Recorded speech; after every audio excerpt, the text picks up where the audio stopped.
up, you guys? Infinite Space News here. Today we are talking about Robert McNair, aka Gizmo, and a brief history of his life.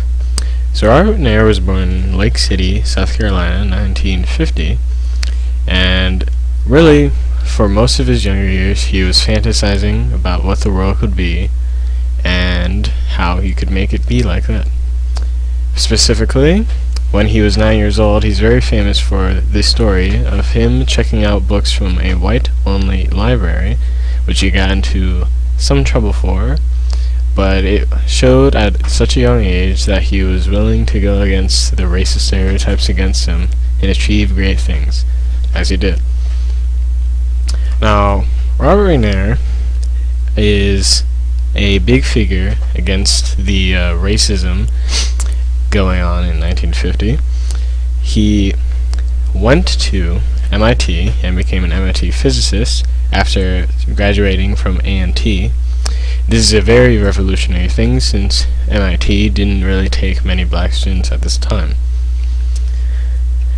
After this, he was enlisted to NASA in 1978 with Colonel Bluford, who was the first black astronaut in space, and Colonel Gregory, who was the first pilot and commander, black pilot and commander, I should say.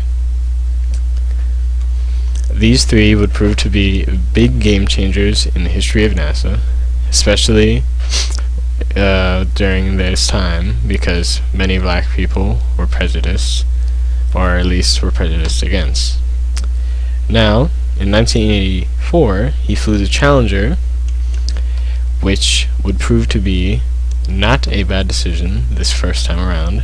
He specifically used the robot arm, and afterward he had been awarded in Greensboro the key of the city for having such a big influence, and at USC he made the commencement speech for them.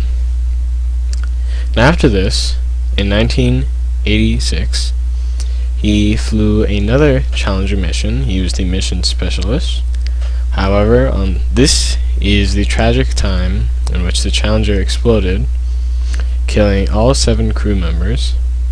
And at this time, Ronald McNair, sorry, I'm choking up, was 35 years old.